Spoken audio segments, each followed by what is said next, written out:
Me permito darles la bienvenida a este episodio especial de La Nueva Prudencia. El día de hoy me acompañan nuestro estimado Gabriel Abarca y la queridísima Katia Verardo. El tema de verdad que va a generarles un brevario cultural. Oye, pero ¿por qué? ¿Por qué es especial? ¿Por qué es especial? A eso voy, a eso llegamos. Es un episodio especial por el Día del Abogado. Entonces hablaremos de cuestiones de cultura general, pero desde la perspectiva laboral. Okay. Entonces vamos a ir desarrollando todo esto, celebrando el Día del Abogado, que aquí mis queridísimos abogados, perdón por la redundancia, nos van a estar dando brevarios culturales, nos están dando muchas ideas. Entonces, ¿qué me pueden decir de ese episodio especial? Por favor, Katia. Que vamos a ver mucha historia, ¿no? Que no es menos importante del por qué se conmemora. Y siempre digo que estoy feliz de estar aquí. En esta ocasión voy a decir que estoy agradecida en esta ocasión especial. Es una cosa totalmente diferente, pero porque justamente el gremio de abogados, pues hace ya algunos años me ha adoptado, ¿no? Como tal. Y pues me ha dado la posibilidad de hoy estarme sentando con ustedes y poder deshilachar la historia de lo que es el derecho. Okay, sí, y igual grata semana, y primero por conmemorar en esta semana tan distinguido día del abogado, y dos, que en ese marco podamos conversar sobre este día. Entonces creo que va a ser una muy bonita plática. Estoy muy animado por ella, y pues comencemos. Pues iniciemos. Como bien menciona nuestra estimada Katia, antes de poder ir ahondando, y sí van a ser temas de historia, pero pues también para no repetir y ver que todo lo que hemos obtenido es a través de otra gente que se ha esforzado para poder llegar a estas condiciones. Entonces, iniciemos con ¿qué es el derecho? ¿Qué es el derecho? Maestro, abogado. Eres más abogado que es yo. Doctorante. Más abogado que yo y doctorante. Sí. Más abogado que todos nosotros juntos. Bueno, gracias por la deferencia en otorgarme el uso de la voz. Y pensar en derecho es... Tú no puedes pensar en el derecho sin tener presente la justicia. Y uno va caminando por la vida esperando de que todo sea justo. Luego la vida es todo menos justa, ¿no? Y hay diferentes tipos de justicia. En la escuela aprendemos de la justicia conmutativa, de la justicia distributiva. Algunos que creemos en Dios creemos en la justicia divina. Hay la antítesis que dice que no, que hay un karma. Pero el derecho lo que busca es regular la conducta. Estamos aquí personas conviviendo en esta hermosa experiencia terrenal, y geográficamente estamos divididos. Fronteras hemos puesto como hombres, y en esas fronteras hemos delimitado un gobierno que sea el capaz de poder regular la conducta de cada pueblo dentro de un estado o nación. Y entonces este derecho es el que se encargará de darle a cada quien lo que le corresponde, haciendo alusión a la manera romana de cómo se comprende la justicia, según Ulpiano, ¿no? Decía Ulpiano, ser justo es darle a cada quien lo que le corresponde. Nuestra máxima de justicia y de trato a los semejantes la encontramos con una máxima de don Benito Juárez, ¿no? Que él decía: el derecho al respeto ajeno es la paz. Entonces, cuando pensemos en derecho, pensémoslo en justicia. ¿Y qué es la justicia? Pues darle a cada quien lo que le corresponde. En esta parte de darle a cada quien lo que le corresponde, afortunadamente ya hace algunos años, casi una década, casi una década, se establecieron mínimos de cosas que la gente le corresponde, y estos mínimos se les conoce como derechos humanos. Entonces, podemos utilizar la frase de derecho como el conjunto de normas que se encarga, según García Márquez, pero me gusta verlo más a mí como algo más flexible, como algo, un espectro mucho más amplio, donde es darle a cada quien lo que por ley le corresponde, lo que es justo. Me parece perfecto. Y acá vamos a establecer a partir del día de hoy, y con esta nueva cápsula, que ya no nos vamos a lanzar la bola. Recuerden que esto es una plática de ver general y todo lo que creamos. Entonces ya no es compagino con su idea, no. ¿Tu opinión cuál es, queridísima Katia? Pues entre broma y broma hace un ratito estábamos diciendo, ¿no? Cuestionándonos un ¿qué es el derecho? Para los que estábamos todavía trabajando hace un rato en la jornada, ¿no? No, yo vengo de mi casa fresco, como lechuga. ¿Qué estás diciendo? Que trabajamos y grabamos un podcast. No le crean. Eso aquí no pasa. Eso nos pasa. Eso no pasa. Entonces estábamos entre broma y broma de, pues que es el derecho, y todos estábamos con que conjunto de normas, y nos estábamos riendo. Cosa que a mí me pareció muy chistosa en la forma en la que lo platicábamos, porque puedo coincidir en que no se circunscribe a lo que, por tanto, a la rama que uno entra. Cuando uno estudia derecho, al menos es lo que a mí me ha tocado, entras a derecho civil, entras a derecho laboral, entras a derecho mercantil, las materias, ¿no?, que se estudian en la escuela, y ese es el conjunto de normas, y bueno, la definición termina de completarse de acuerdo a la materia que estés viendo, ¿no? Entonces, no, y yo les externaba con toda sinceridad que yo no puedo hacer lo que tú acabas de hacer necesario en este momento, que es dar una definición al derecho. ¿Qué puedo yo en este momento, con el poquito tiempo en el medio? Es darle sinónimos, y entrábamos al de conducta, porque era o regula relaciones o regula conducta, no entramos al de conducta, y entre los sinónimos que yo le puedo poner como de prevención, como de estrategia sobre todo, y demás, me acordé que en algún momento hace como 1 o 2 años yo fui a una conferencia de una abogada, e inició aperturó su charla diciendo, o la concluyó, no me acuerdo, diciendo: derecho y justicia no son sinónimos. Hemos venido pensando y relacionando que una cosa va con la otra, como cuando escuchamos derechos nos relacionamos al abogado, ¿no? Pero derecho no es sinónimo de justicia. Entonces hasta ahora me he quedado también con aquello que nos compartió en su conferencia, que va relacionado a lo que tú nos estás platicando. Parcialmente sí. Yo creo que no es posible encasillar el derecho como un conjunto de normas y pensar que es mucho más. Hay muchas. Bueno, ahora estamos en una generación, hablando en las generaciones de nuestra Constitución, donde incluso hay derechos inespecíficos. ¿Y a qué decimos derechos inespecíficos? Que todavía no le hemos puesto nombre. Derecho a la vida, derecho a la salud, pero hay muchos otros más. Hay muchos más derechos. Y a veces creemos que solamente el derecho es la regulación de la conducta humana. Pero la realidad es que la máxima de los derechos, ya inclusive llegará el momento, todavía no ha llegado, pero llegará el momento donde dejaremos de decirles derechos humanos, porque estos derechos no solamente deben ser garantes para humanos, sino para todo ser vivo. Y entiéndase por ser vivo todo aquello que tiene una manifestación de vida. ¿Que acaso los animales no tienen derechos? Claro que sí, por supuesto. Entonces, pero ahora lo hemos limitado, y me parece que la concepción es muy limitativa, y debe ser un espectro mucho más amplio, y incluso vamos a pasar del derecho, la justicia, a la dignidad, ¿no? ¿Y qué es la dignidad? Y ahí dejamos de tarea, ¿no? Ahora,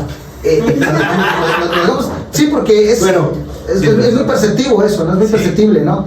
Ahora, lo que yo puedo decir del derecho, la justicia, la abogacía como tal, algo que me encanta repetir, y en la justa medianía de la proporción en las profesiones, me parece que los que nos dedicamos a esto, o lo que hemos hecho de esto una profesión de vida, nos gusta caminar con este mantra, ¿no? El mayor bien tutelado en la vida, pues es la vida como tal, la concepción de la vida como tal, y quienes se encargan de cuidarla y tan pronto se pueda ver frágil o violentada es el médico. Entonces se determina a la ciencia de la medicina como la máxima, porque es la garante de la vida.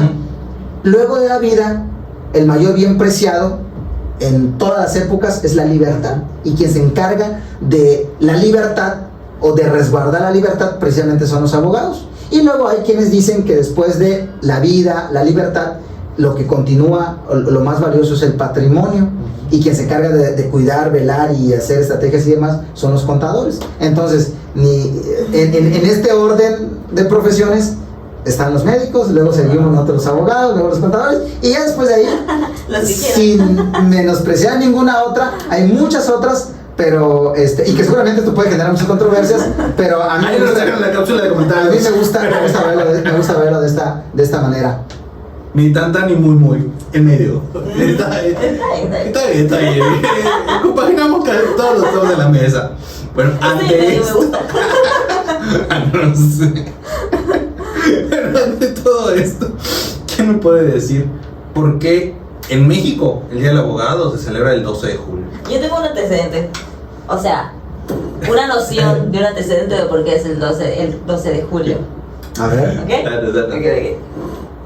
Esperemos que no sea fake. No, pues no quiero decir primero porque si es fake ya me la aclaras. El antecedente que yo tengo es que no soy muy buena con las fechas, pero para mí los años 1500 los años 1500 se empezaban a dar en lo que es Nueva España las primeras cátedras de la materia de derecho. Estamos en la época de la conquista. Entonces esta fue de hecho como no estamos conquistados. Esto fue el primer parteaguas. Entonces, ¿por qué el 12 de julio en México? Durante el gobierno de Adolfo López Mateos, no soy mala con los nombres, pero sí que se ve que Adolfo López Mateos, quien da esta iniciativa fue el fundador del Diario de México, si no me equivoco. Entonces, justamente porque la profesión estaba en su apogeo. Entonces, promovido por el fundador del Diario de México durante el gobierno de Adolfo López Mateos, es cuando se da el decreto en el 12 de julio, con el antecedente de que en 1500 ya se daban cátedras sobre la materia, es que se lleva en México el 12 de julio. Y el 12 de julio se llama Pachamón. Oye, ¿y qué sientes? Que ya con este dato ya hiciste la tarea, ¿no? Sí. Te falta, déjala. Estamos empezando. ¿Y tú, qué tal? ¿Qué me puedes decir? No, ahorita te va a sacar que lo saque, no importa, que lo saque.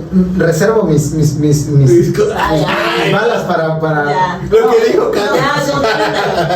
Lo que dijo, complementalo ya. Permítame, no es complementar, no, es correcto los datos que trae la cuasi abogada.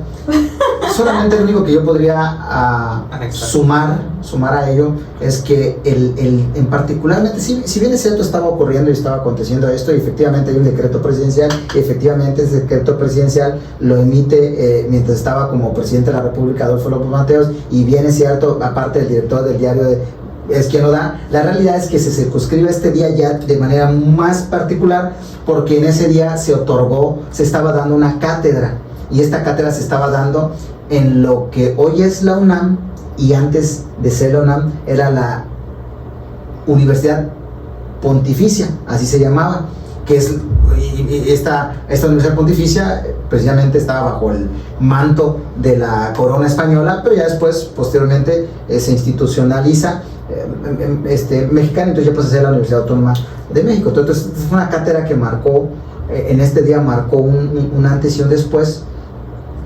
Se da dentro de este día, y entonces entonces ahora sí, con este antecedente, el director del Diario de México le dice a Adolfo López Mateos: oye, me sería bueno hacerlo. ¿Por qué le dijo López Mateos que sí? Y dijo: claro que por supuesto. ¿Por qué? ¿Por qué? No estuve en esa conversación. Porque era abogado. No hay muy buena lógica. Era abogado, entonces por supuesto que no iba a decir que no. Por supuesto que iba a decir que no, porque Adolfo López Mateos era abogado. Sí, y como hemos podido ver a lo largo de la historia, los abogados tenemos esa humildad, esa sencillez que nos caracteriza. Que tener un día que nos conmemore. Si hay varios, y los 365 días del día nos están conmemorando, uno que nos volteen a ver, está bien, con uno da. Ahora, ante todo esto, al final de cuentas, aquí lo que somos laboralistas, con sus ligeros tintes en otras materias y en otras carreras, pero lo que nos interesa y nos compete es en materia laboral. Bueno, porque para que nuestro pequeño auditorio sepa Ya habíamos dicho que lo vean en sus episodios. que Katia se está formando casi por concluir la licenciatura en Derecho, es psicóloga organizacional o psicóloga del trabajo, y David, antes de ser abogado, estudió una ingeniería civil, ¿no? Entonces es interesante que tenemos aquí un ingeniero civil y abogado, y una psicóloga y abogada, ¿no? Sí. Entonces, y si quieren saber más datos, están en las otras cápsulas que ya hemos grabado. Tenemos varias temporadas y Ya hemos dicho muchas cosas. hemos dicho muchas cosas que ya está miedo da. Pero bueno, entonces, ¿cómo surge el derecho laboral? Aquí sí quiero globalizado, o sea, un antes, un después, un antes de que haya algo que regule, algo que le provea a los trabajadores. ¿Cómo surge el derecho laboral? comparte lo que puedas, lo que quieras compartir. Comparte lo que quieras. No, para que no vaya a ser que yo me fusile algún dato que tú traigas. Pues es que no es de dato, es de plática, ¿no? Es tu tertulia. Es de plática, porque esto ya lo hemos platicado en otras ocasiones, más estado invitado a las conversaciones. Platícanos, por favor. No es porque lo hagamos en nuestra jornada laboral. Claro que no. Mientras reviso a qué nuevo grupo me metieron, creo que ya te acaban de meter un grupo, no sé qué sea. A ver, platícanos. Entonces, más que traer datos es recordar los cimientos de cómo empezamos a construir, más bien datos históricos de los cuales tardamos mucho en denominarlos trabajo, y antes de eso derecho, derechos de. Entonces nos podemos remontar desde el tiempo en la esclavitud, tal cual, en donde yo te platicaba hace un rato, ¿no? ¿Qué conocemos o qué nos enseña cuando llevamos historia? Desde la primaria, secundaria, prepa. Tienes una jerarquía, una pirámide jerárquica en la que te dicen que están los esclavos, los plebeyos, y bueno, así va ascendiendo, y te dicen que la parte Cúspide. La cúspide es con más poderío, ¿no? Está sobre todos. Y yo te compartía desde la parte organizacional que este era un antecedente de que existieran los organigramas. Pero entonces, si nos vamos a toda la parte inicial, la parte primera, vienen los esclavos. Entonces, ¿con qué antecedente? En el que la historia nos recalcaba mucho cuando yo llevaba clases, en el que, pues ante la necesidad, yo estando en la parte suprema, necesito a alguien a mi servicio, alguien que me haga todo, prácticamente, ¿no? Pero además de eso, no era solamente el servicio, era también la fidelidad y era también la disponibilidad.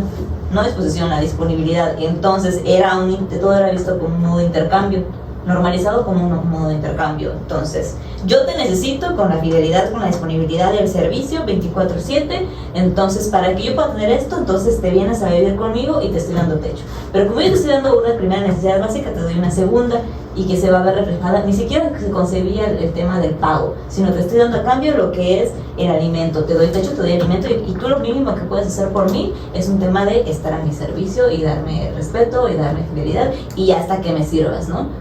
Contigo y inclusive con la familia, porque luego no era un tema de que se adoptara la familia, sino que también la familia estaba puesta al servicio. Estábamos hablando de los hijos y demás, ¿no? Entonces eran adoptados de esta forma hasta que me sirvieras. ¿Por qué? Porque llegaba un punto en el que se cambiaba ya el que estaba aquí arriba ya no era el mismo, entonces ya no quería estos, o ya no eran funcionales, y pues bueno, lo que ya sabemos de la historia, ¿no? Ellos tenían el poder de decidir si se volvían esclavos de la parte exterior, si los mandaban a matar, etc.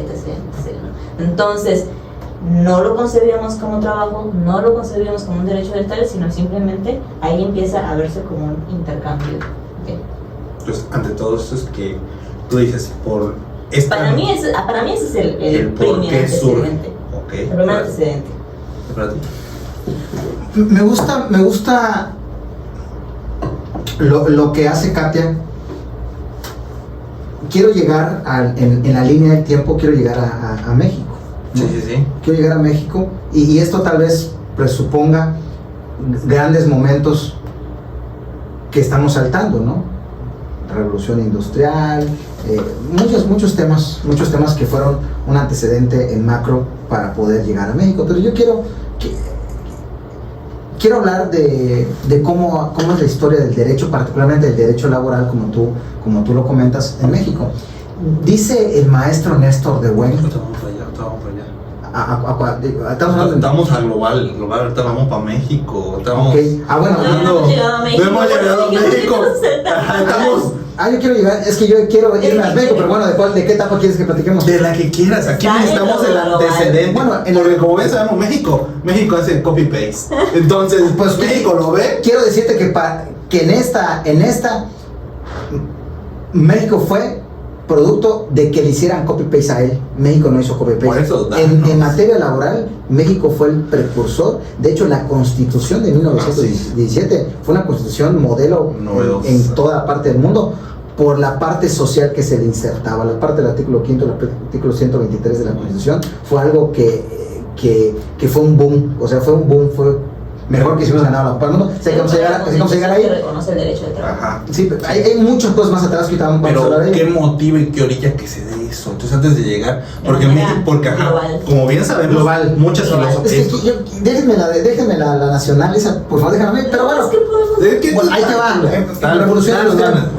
Revolución industrial. ¿Te gusta la revolución industrial? 800. Revolución industrial. Ustedes saben que en aquellos días lo que más se estaba dando era el tema de las óperas, ¿no? Había un tema de óperas, las mujeres querían ir con los mejores vestidos, las mejores telas. Estas telas, por supuesto que pasaban por un proceso de fabricación, ¿no?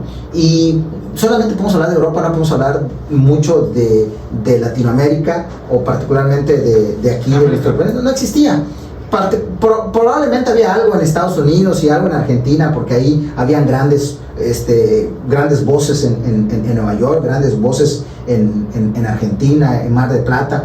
Pero la realidad es que donde se estaba dando este fenómeno social, cultural, era en Europa. Y entonces esto implicaba el proceso de fabricación de las telas. Era un proceso muy tardado y era un proceso demasiado pesado. Entonces la gente que se dedicaba a ello en la vía de un trabajo convencional, la verdad es que no era suficiente. Y entonces aquí empieza a ocurrir un fenómeno social muy interesante, porque la mayoría de la gente se dedicaba lo que conocemos, porque ni siquiera existía la figura del trabajador obrero como tal, ni siquiera existía esa conceptualización. Pero lo que sí había eran gentes que ya estaba en la servidumbre. Esta gente que estaba en la servidumbre, como Katia trajo hasta este punto, funcionaba de esta manera.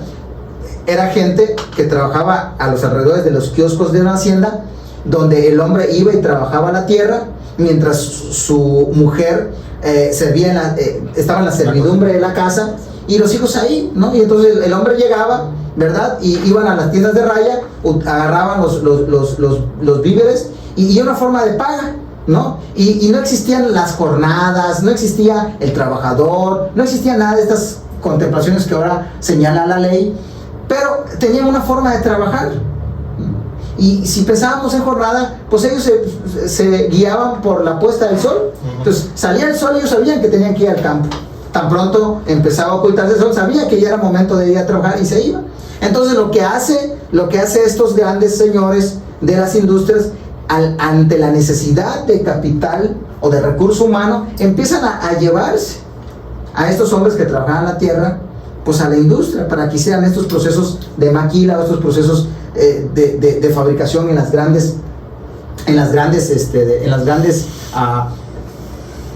fábricas, y de ahí incluso se da una connotación política del famoso manifiesto comunista, ¿no? Y hay muchos, y ahí yo incluso les recomiendo, hay una serie que está muy padre, me encantó, pero que habla mucho de eso dentro de ese contexto, que es la de los Peaky Blinders. Es una muy buena serie, y te lo da dentro del contexto de la mafia, todo lo que está ocurriendo, pero también dentro de cómo incursionan en la política a través del Partido del Trabajo, ¿no? Y es lo que más había, el Partido del Trabajo siempre propiciado por el manifiesto comunista, ¿no? Y entonces se llevan al hombre y se lo llevan en chanclas, se lo llevan en guaraches, como estaba acostumbrado ahí, pero se dan cuenta que no era suficiente con el hombre, y entonces le dicen, pues mañana tráete a la esposa.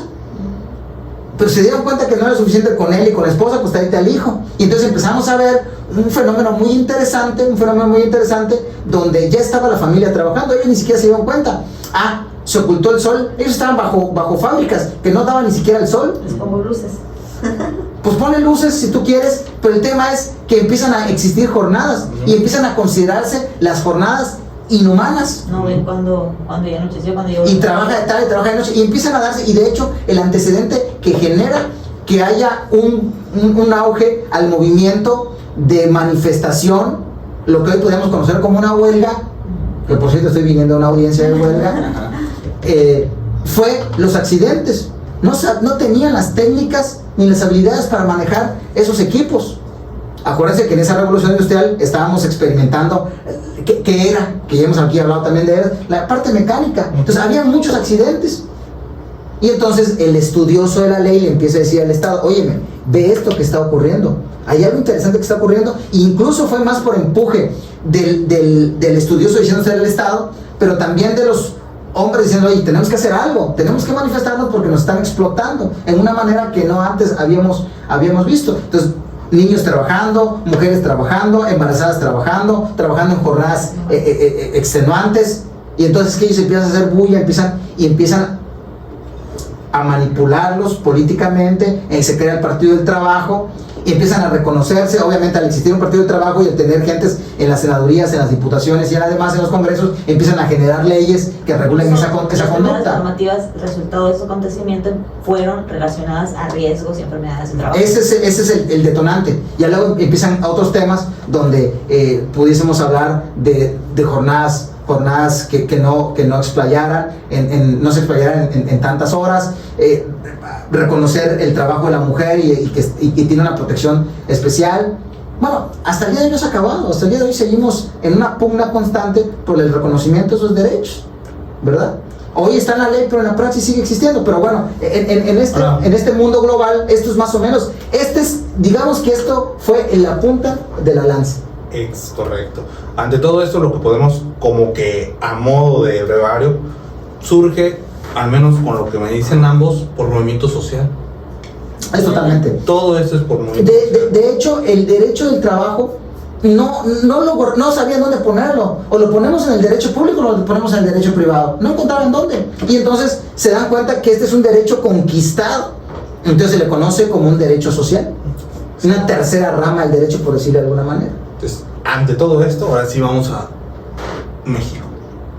Que ahí veo que tienes ganas de dialogar. Sí, pero dale, por favor. No, inicia. Estaba bueno. Date. Es tu momento.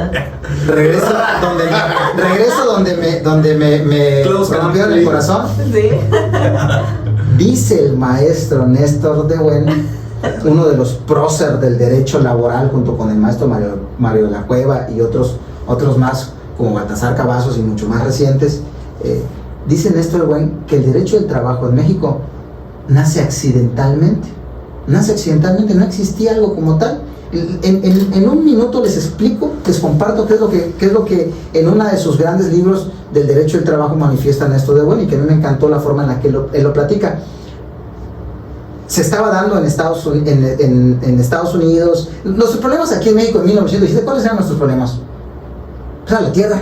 Acuérdense que andaba Zapata y con Madero y el derecho a la tenencia.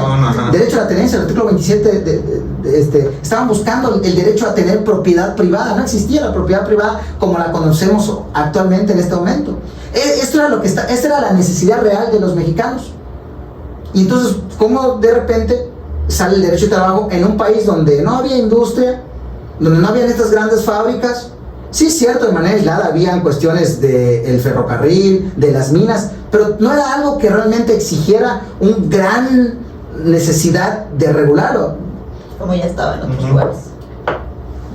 Ustedes se acordarán que en aquellos días se venía la sucesión presidencial, y que uno de los que era el candidato a la presidencia de la República era de Venustiano Carranza. Venustiano Carranza, ustedes se recordarán, Venustiano Carranza era un senador. En ese momento era senador de la República.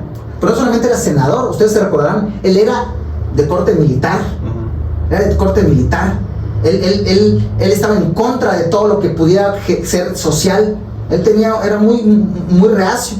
Y entonces, como parte de su campaña para llegar a la silla presidencial, se le ocurre innovar y proponer una constitución, una nueva constitución. Y entonces llama a un grupo para que este grupo cree este proyecto de nación de constitución. Y este grupo llama a un grupo de pensadores de la inteligencia más fina en nuestro país. Se le conoció a este grupo como los jacobinos. Y entonces los jacobinos se reúnen. ¿Cuál fue el pequeño gran error acá y este accidente que dice el maestro Ernesto de Buen? Que los jacobinos, en este ímpetu de crear esta constitución, invitan particularmente a dos tipos para que les ayude a formar este proyecto de nación, e invitan a los hermanos Flores Magón. Los hermanos Flores Magón venían de Sudamérica y venían de Europa, y eran tipos estudiosos, pero que habían visto en el extranjero qué es lo que estaba ocurriendo. Entonces ellos veían que allá habían huelgas y que habían reconocimientos, y para ellos era como algo, un éxtasis. Entonces cuando llegan y dicen, oye, hay un proyecto de nación, entonces ellos agarran y dicen, este es nuestro momento. Vamos a brillar. Y insertan presentan el proyecto a los jacobinos del artículo 123. Los jacobinos pues esto no está mal, señor. Lo ponen ahí, e incluso el artículo 123 de aquellos días considera el derecho de la huelga, cuando irónicamente meses anteriores el propio Venustiano Carranza, perdón, caigo así porque es el de la forma para identificarlo, me lo hace, me imagino los dentecitos. Exactamente. Él había emitido un edicto o una promulgación meses anteriores donde so pena de muerte para aquel que incite a una huelga. Y paradójicamente ahora estaba firmando a favor de que algo se hiciera. Yo que creo, tómelo como fake, de que él ni siquiera leyó lo que estaba firmando, pero él lo firma y lo promulga el 5 de febrero de 1917, y en ese momento surge el derecho del trabajo en nuestro país reconocido en una norma. Pero era como un niño que le compras un juguete nuevo, se lo entregas y no sabe qué hacer con él. No tiene pilas, cómo se usa esto, jamás lo había visto. ¿Dónde lo conecto? Y por eso es que pasa mucho tiempo hasta que haya una ley federal de trabajo que regule. Y luego ahí le podemos hablar de Vicente Villada, de algunos gobernadores de Veracruz, de Yucatán, que hacen un intento por hacerlo, pero la realidad es que pasan varios años hasta que haya una ley federal del trabajo que regule el 123, y luego se promueve la ley federal del trabajo, y era una ley federal del trabajo que para empezar ni siquiera tenía una parte adjetiva. No fue hasta los 80 donde se implementa una parte adjetiva. Entonces había una letra, había una ley bonita que la comunidad extranjera nos la aplaudía, nos la felicitaba, pero no era algo que se necesitara en aquellos días en nuestro país, ¿no? ¿Por qué la expresión de que no se necesitara? Porque no habían relaciones de trabajo como que requirieran esto. La gente, hoy estamos pensando, por supuesto, en derechos de nueva generación, pero aquí hay una gente lo que les interesaba una cosa mucho más básica. Veníamos de salir de una independencia. Queríamos libertad, queríamos un pedazo de tierra. No estábamos revolución. Exactamente, no, en esos días no estábamos peleados. Es más, ni siquiera existían tantas fuentes de trabajo como para que hubiese la necesidad de regular ello. Ni que fuésemos Francia, ni que fuésemos Inglaterra, ¿no? Alguien puede decir, no, ¿cómo no? Pues habían esto, sí, pero eran llamaditas de petate, la huelga de Río Blanco, la Cananea, pero eran eventos algo aislados, no era algo que permeara en toda la geografía nacional, ¿no? Es correcto. Está muy interesante. Está bueno, ¿tú qué nos puedes decir? No, yo no me conocía todo. Todo yo ese no me panorama. conocía todo Ahora, este antecedente, la verdad. Aquí sí quiero que me digas, y tal vez tú, el yucateco. Bueno, de hecho, Yucatán Está bueno. Yucatán es de las entidades federativas que más ha implementado en materia laboral. De hecho, les paso un dato. Dale. Y que incluso yo ya se lo pasé a unos diputados que no me hicieron caso, y no me van a hacer caso porque yo sé por qué no lo van a hacer. Pero ustedes sabían que, por ejemplo, en nuestro estado vecino no existe dentro de la judicialización laboral la independencia total de la justicia burocrática. No hay tribunales de conciliación y arbitraje que dependan del Poder Ejecutivo en Yucatán. Yucatán, si tú eres parte de un municipio, parte del gobierno del estado, tú lo defiendes ante un juzgado del Poder Judicial. ¿Por qué Campeche? Y digo Campeche porque estamos en Campeche. no de una vez por todas le quitamos al Poder Ejecutivo la potestad de ser juez y parte, y que yo mandé una iniciativa a un diputado que decía que tenía la intención de que lo hiciera por vía de iniciativa, donde desaparezca el Tribunal de Conciliación y Arbitraje del Estado de Campeche y que se genere un juzgado de lo burocrático, donde haya una total independencia judicial. Entonces, en Yucatán, por supuesto que en Yucatán siempre ha sido un precursor de estas materias, ¿no? Entonces, Veracruz también es uno de ellos. Bueno, así es el derecho laboral en nuestro país. Imagínense cuánto nos falta todavía por caminar, que apenas en 2019, con 2 años de retraso, porque esa iniciativa constitucional salió en 2017, fue hasta 2019 que por fin hubo una independencia de la justicia laboral en nuestro país. Hasta hace un par de años hay independencia judicial autónoma, como lo establece nuestra Constitución, y antes de hace 2-3 años siempre dependíamos del Poder Ejecutivo al momento de estas controversias laborales, ¿no? Por increíble que parezca. ¿Qué nos puedes decir, Katia? ¿Cómo ves? Me siento en clase de nuevo. Está buena. Sí, la verdad es que yo no me conocía tanto antecedente referente a México. El antecedente que yo traía es el tema de la Constitución, y que cuando estábamos en el periodo de la independencia era de que qué pasó con Miguel Hidalgo Costilla, que lo primero que hace es prohibir la esclavitud, que es el antecedente que yo te planteé primero, y en virtud de que hay una prohibición de esclavitud, entonces el trabajo ya no es gratuito como lo veníamos acostumbrando, ¿no? Y traía el tema de que justamente Y es increíble porque el fondo del asunto era un tema político. Ustedes saben que quien estaba como presidente de la República era... Para la revolución era... Era Madero. Francisco Madero. Y ¿se acuerdan para que puedan llegar los siguientes? ¿Qué tuvieron que hacer con Madero? Lo matan. ¿Y quién lo mata? Victoriano Huerta. Entonces, realmente hay un contexto político donde se enarbola algo, y así es como nace accidentalmente el derecho del trabajo. Sin estarlo pensando. En nuestro país. Y por eso, y hasta me encantaría bajar a la biblioteca, por eso es que a los hermanos Flores Magón se les conoce como los próceres del derecho laboral, ¿no? De aquellos días. Están innovados, porque ellos traían un brebaje. Venían de allá. Venían un brebaje de lo que estaba ocurriendo. Ellos estaban adelantados a su época, pero adelantado a esta época era un motivo, consecuencia de lo que ellos veían que estaba ocurriendo en otros lados. ¿Sabes qué me quedo pensando? Que tú decías el tema de que justamente el primero que se regula en la Constitución del 123 fue el tema de los sindicatos, materia de la que realmente, lastimosamente, tal vez casi no se habla. Cuando hablamos de derecho de trabajo solamente lo relacionamos al patrón trabajador. Entonces me parece curioso y chistoso que accidentalmente se haya regulado, pero ni siquiera porque se estaba reconociendo aquí, sino venía de otros lados. Bueno, ni siquiera había patrones. Ustedes saben quiénes tenían las concesiones para explotar las minas y para explotar eran empresas extranjeras que Porfirio Díaz había dado.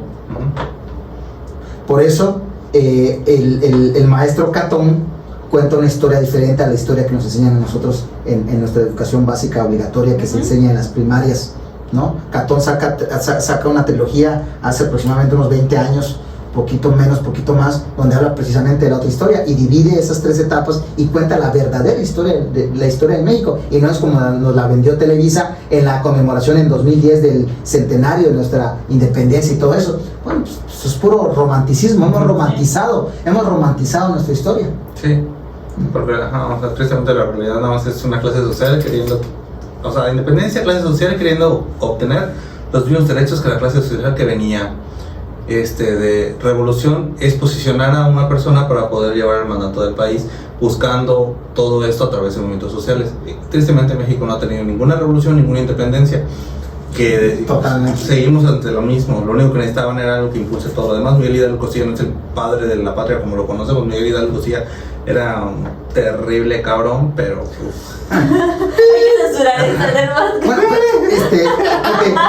pero bueno, regresemos. Traigo un dato Bueno, dale. cuando... Suéltalo. No, suéltalo una vez. No, Yo me robé su palabra de brevario, ¿eh? Es de autoría propia de nuestro estimadísimo doctorante. no, el Día del Abogado laboralista. Día del abogado laboralista. Ok. De hecho, ¿Cuándo sí es nuestro día? ok, No tenemos uno. fíjese bien, porque además esto es de mi autoría, por supuesto que he consultado, porque no puede ser que yo hice esta investigación, no, claro que no, por supuesto que lo googleé, no fue ChatGPT, pero lo googleé y luego hice algo Wikipedia. que ya seguramente, porque ya fue el Día del Abogado Laboralista. ¿Ah, sí? Sí, ¿cuándo fue? Fue el 7 de julio, pero quiero decirte que no es aplicable para nuestro país. Pero yo creo que ahorita lo podemos instituir y decir que también es para nosotros. ¿Por qué no? ¿Por qué no? ¿Por qué no? Que si no podremos. Bueno, en este brevario cultural, como bien lo ha llamado David, me di a la tarea de averiguar y caí en un dato muy interesante, que Argentina es de los pocos países que conmemora el Día del Abogado Laboralista y lo conmemora el 7 de julio. Y la razón por la que lo conmemora el 7 de julio es porque un día antes, estamos hablando de los años 70 cuando se da esto, se acordarán que en los años 70 Argentina, que es igual una cultura que me encanta mucho, estaba pasando por una dictadura totalmente militar, ¿no? Y entonces la forma de pensar, la música y todo esto era contrario al gobierno, ¿no? Y era una forma de ir en contra, de ser contestatario, de ser anarquista para los peristas y toda esta gente, ¿no? Y bueno, y entonces el 6 de julio, un abogado, Norberto Centeno, en el Mar de Plata, mientras iba a su despacho, lo secuestran y luego días posteriores lo encuentran muerto. Pero él fue uno de muchos que cayeron en la hipótesis de desaparecidos, y desaparecidos por parte del gobierno, por parte de una dictadura militar. Incluso a ese día se le conoció como la noche de las corbatas, y entonces lo que hicieron es con posterioridad recordar a estos abogados que se encargaban de dar asesorías a los trabajadores, a la clase obrera, que de alguna manera fueron mártires de aquellos días. Y entonces, en conmemoración y homenaje a Norberto y a sus colegas, señalaron el 7 de julio como Día del Abogado Laboralista. No encuentro otros países, pues seguramente podría ser que sí, pero por lo menos sí podría yo casi afirmar que el único país que reconoce al abogado laboralista en un día son los argentinos, el 7 de julio, en homenaje a estos atroces sucesos ocurridos en aquellos días, mediante se situaba una dictadura militar. Y ustedes se acordarán que prácticamente la única forma de poder salirte de ahí, o mucho de lo que pudieron hacer, es a través de la iglesia, los jesuitas. Y ustedes se recordarán porque el papa actual, Bergoglio, era jesuita, y por eso muchos lo señalaron, porque él, la valentía, y es de reconocerse que aún siendo jesuita, prácticamente eran una fuerza paramilitar, y ellos a través de la iglesia buscaban a estos hombres y sabían que eran buscados por el Estado, los guardaban y ellos los pasaban a otros lados, como en su momento lo hizo Karol Wojtyła para abolir el comunismo en Polonia y en todo ello, ¿no? Increíble, pero todo está sentado bajo una base política. Es correcto. Bueno, y ante todo esto, ¿cómo consideran que es la situación actual de México en materia laboral? Ahora sí, date. Pues tengo mis dos posturas. Dalas. Una como trabajadora, ¿no? Que he sido por muchos años en diferentes segmentos. Me parece frustrante en el que el derecho laboral, como otros son tres importantes, pero en específico el derecho laboral o el conocimiento sobre el derecho laboral no sea parte de manera general de todos y desde antes de la universidad, de información, acceso a información que no sea parte de nuestra currícula académica, que tengamos que pasar por los sucesos para conocer y darnos golpes, y que lo que hemos platicado en otros podcasts, ¿no? O sea, te chamaquean, te dicen, y tú ante el desconocimiento aceptas, y bueno, qué lamentable que no sea parte de nuestro sistema educativo, que contemos con esta información de qué hacer, qué no hacer, cómo hacerlo, y ante quién acudir, no tengamos acceso a esta información, y que así como celebro, también es de pensarse y reflexionar por qué se está tardando tantos años en que consideren los temas de mejorar las condiciones de trabajo, ¿no? Más que hablar de derechos laborales, hablar de mejorar las condiciones de trabajo, eso por un lado. Y por el otro lado, así como vemos la parte corporativa, es que sí estamos en un apogeo en el que el derecho laboral suena por los cambios que están habiendo, pero no es solamente, así como están llegando los cambios en las formas de derecho de trabajo, también hay que tomar en cuenta las implementaciones, y no se están tomando la importancia o atención a cómo se implementa, porque sí, vienes y me das derechos laborales en este momento que los está viendo y los celebramos, pero el tipo de economía que tenemos en nuestro país no se está dejando pasar por alto el cómo implementarlo, y básicamente de la noche a la mañana, hoy para mañana, y ya lo tienes que estar implementando, y toda lo complejo que es económico y de capital humano, toda la repercusión económica y de capital humano no se está tomando en cuenta para las implementaciones, para los que son empresarios, emprendedores, inversionistas, bueno, lo que tú quieras, etc. Entonces tengo esas dos posturas. Muy buenas.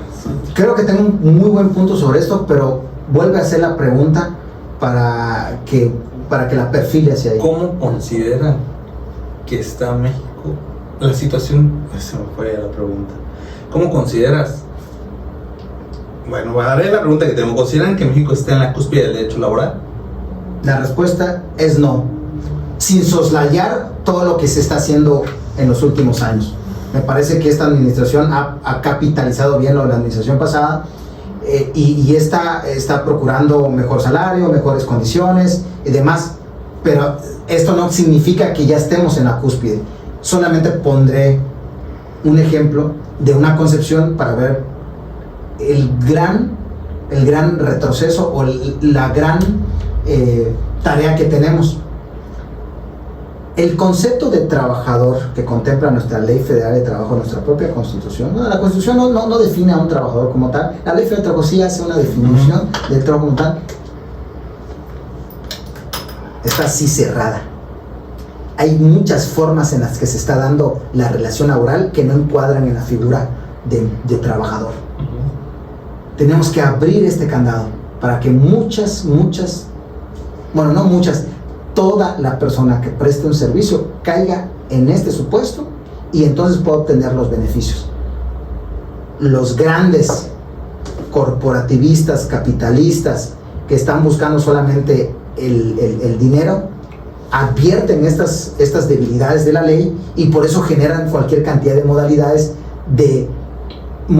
en el empleo para simular diferentes relaciones que no sean laborales, y entonces no otorguen. Y tan ha caído en el desencanto de las generaciones actuales que ya ni siquiera las generaciones actuales les interesa caer en esa hipótesis. Ya no quieren ser trabajadores, no les interesa, prefieren autoemplearse, prefieren encontrar maneras. Por eso es que hoy tienen mucho mayor éxito las formas en las que han encontrado ellos cómo hacerse de recursos, y ya se dieron cuenta que no es necesario caer en un supuesto cuadrado, acartonado de trabajador para obtener los medios mínimos de subsistencia para poder garantizar una vida digna. Entonces yo creo que mientras no empecemos adecuando esto, ¿cuántos niños? Ojo, hablamos un capítulo pasado del trabajo infantil. ¿Cuántos niños no hacen videos en YouTube, en TikTok y que monetizan? Sí. ¿Y quién creen que hace uso? ¿Quién hace uso de ese recurso? Los papás, porque ellos pueden cobrar. ¿Existe o no existe esclavitud actualmente en nuestros días? ¿Quieres que les ponga un ejemplo de esclavitud disfrazada? Sí, pues. Un equipo de fútbol o un equipo de béisbol va a hacer un draft. ¿Qué es un draft? Donde va a escoger a los mejores trabajadores. ¿Sabes qué hacen? Agarran al trabajador, lo desnudan, al deportista, lo desnudan, lo revisan bien, que no tenga ningún tipo de formación, le hacen 20,000 pruebas de que está bien del corazón, todo, y entonces agarran al mejor para llevárselo. ¿Cómo lo hacían en la antigüedad? Agarraban al esclavo, le abrían la boca, veían que estuviese bien su dentadura, veían que estuviese más fuerte, le pegaban para ver que aguantaba, y que veían que era el mejor, a ese lo compraban. Hoy, de una manera moderna, compran a ese jugador, compran a esas filas. Los grandes despachos lo hacen, claro que lo hacen. Los grandes despachos van a las universidades, hacen pruebas, verifican y demás, y agarran al mejor. Es una esclavitud moderna. ¿Habían caído en cuenta en ello? No, yo no. Bueno, es una forma. Es una forma de canibalismo gourmet, le llamo yo. Un canibalismo gourmet. El hombre por el hombre. Entonces hoy tú ves al equipo de fútbol, o ves el equipo de básquetbol, al más dotado, al más todo, hicieron un draft, ya lo revisaron, ya le hicieron estudio, ya le hicieron análisis, ya vieron que sí, si no, y tan pronto ven un pequeño detalle contigo, no sirves, no eres útil para acá. ¿Dónde queda la dignidad de la persona? Pero bueno, no me explayo. Con este tema, con esta reflexión, acabamos la cápsula especial.